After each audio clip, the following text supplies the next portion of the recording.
Hello friends, मैं हूं आपका दोस्त। और आज हम आपके लीव्स एंड हॉलीडेज के बारे में बात करेंगे।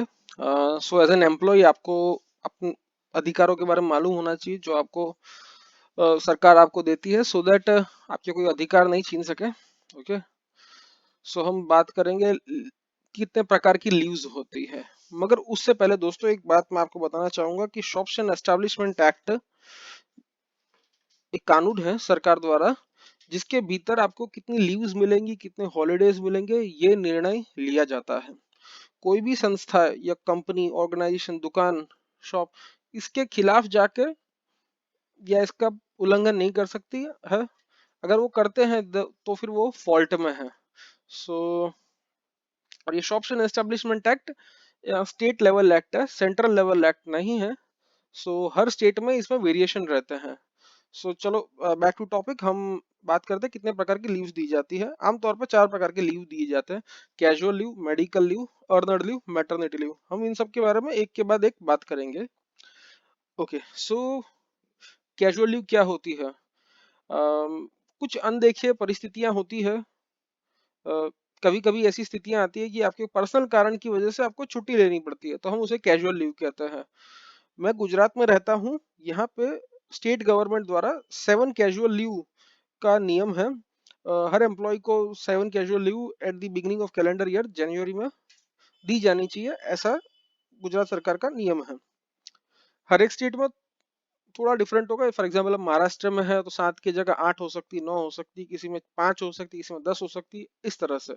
और इन कैजुअल लीव के दौरान आपको आपकी सैलरी मिलेगी। सैलरी के लिए यूज लीगल में वेजेस है।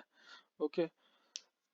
मगर एक कैजुअल लीव के साथ एक एक इम्पोर्टेंट कंडीशन जुड़ी हुई है। वो ये है कि कैजुअल लीव साल के अंत में समाप्त हो जाएंगी।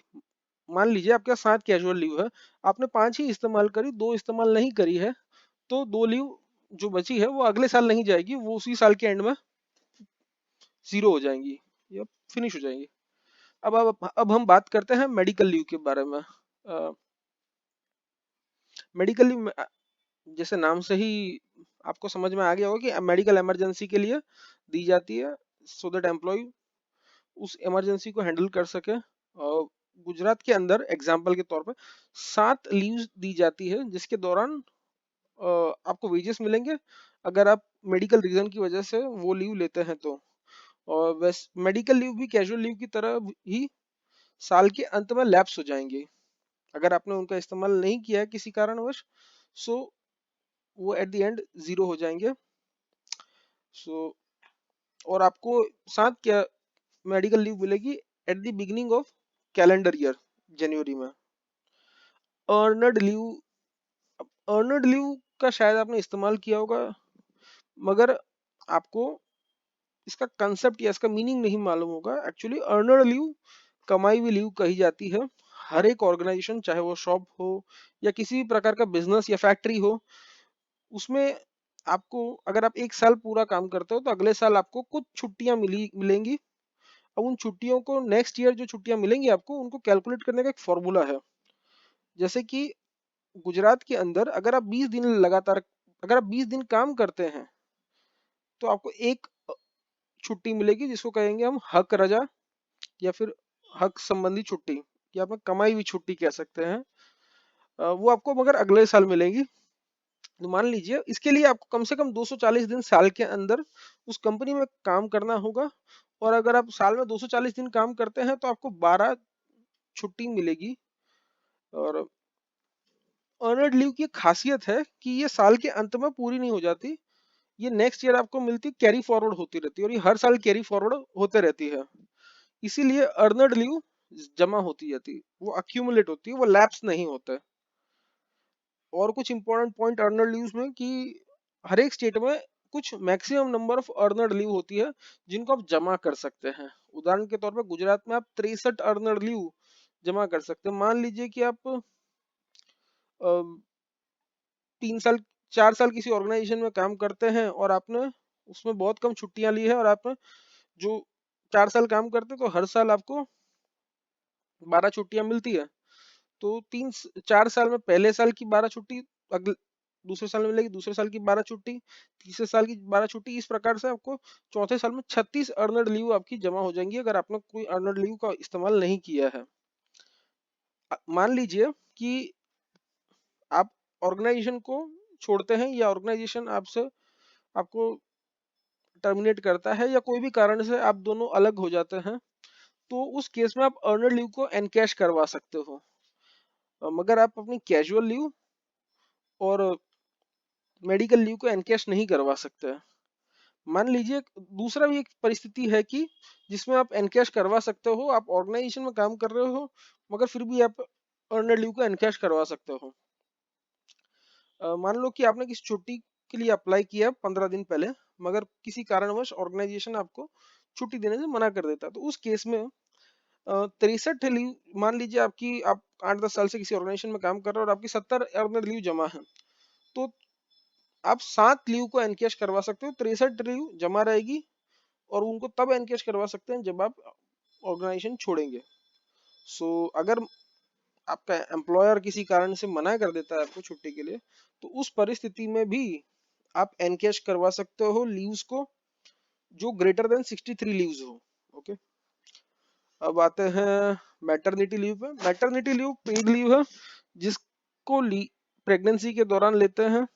इसके बारे में हम एक सेपरेट वीडियो में डिस्कशन करेंगे, मैटरनिटी लीव के बेनिफिट के बारे में, बिकॉज इससे कई जुड़े नियम हैं, तो ये एक अलग ही पूरा कानून है, उसमें हम डिस्कस करेंगे।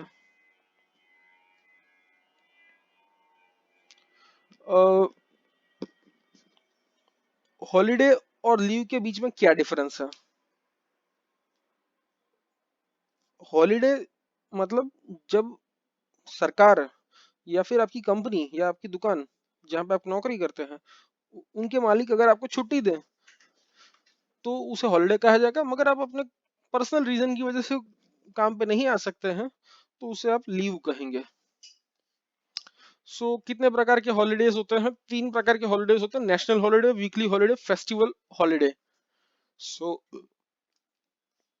नेशनल हॉलीडे फिक्स है हर एक स्टेट के लिए, 3 होते हैं: 26 जनवरी, 15 अगस्त, 2 अक्टूबर।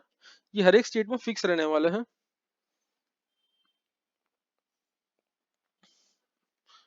अब हम बात करते हैं वीकली हॉलीडेज के बारे में। सरकार के नियम के अनुसार हफ्ते में 6 दिन अगर कोई व्यक्ति काम करता है तो उसे एक दिन की छुट्टी लेने का कानूनी तौर पर अधिकार है, मगर वो एक दिन कौन सा होगा, अगर कोई स्टेट गवर्नमेंट चाहे तो वो नक्की कर सकती है। उदाहरण के तौर पे कोई स्पेशल इंडस्ट्री में ऐसा होता है कि रविवार के बदले किसी और दिन छुट्टी होती है, तो वो सरकार अपने न्यूज़पेपर के माध्यम से ये अनाउंसमेंट करती है, और कभी कभी किसी किसी एरिया के अंदर किसी और दिन संडे के अलावा भी छुट्टी रखती है। आप, मगर वो आपको अनाउंस करेंगे किसी न्यूज़पेपर के थ्रू, ओके, या फिर कोई पब्लिक मीडियम के थ्रू। फेस्टिवल हॉलीडे क्या होता है? वो आप जानते हैं कि आप त्योहारों को मनाने के लिए कुछ फेस्टिवल हॉलीडेज ले सकते हैं। इसका भी आपको अधिकार दिया है सरकार ने। नेशनल हॉलीडेज के अलावा 5 और हॉलीडे देने होते हैं फेस्टिवल से रिलेटेड। गुजरात के अंदर 5 का नियम है, दूसरे स्टेट में शायद ज्यादा का भी हो सकता है। और फेस्टिवल हॉलीडे के अंदर एक और खास भी आती है कि आप अपने एम्प्लॉयर के साथ बात करके एक एग्रीमेंट पे आ सकते हो कि किन हॉलीडेज पे आपको किन फेस्टिवल्स पे आपको हॉलीडे चाहिए, मगर ये आपके कैलेंडर ईयर के शुरुआत से पहले आप ये नक्की कर सकते हैं। दोस्तों, ये आपके अधिकार की छुट्टियां हैं। ये आपसे कोई भी आपका एम्प्लॉयर नहीं ले सकता।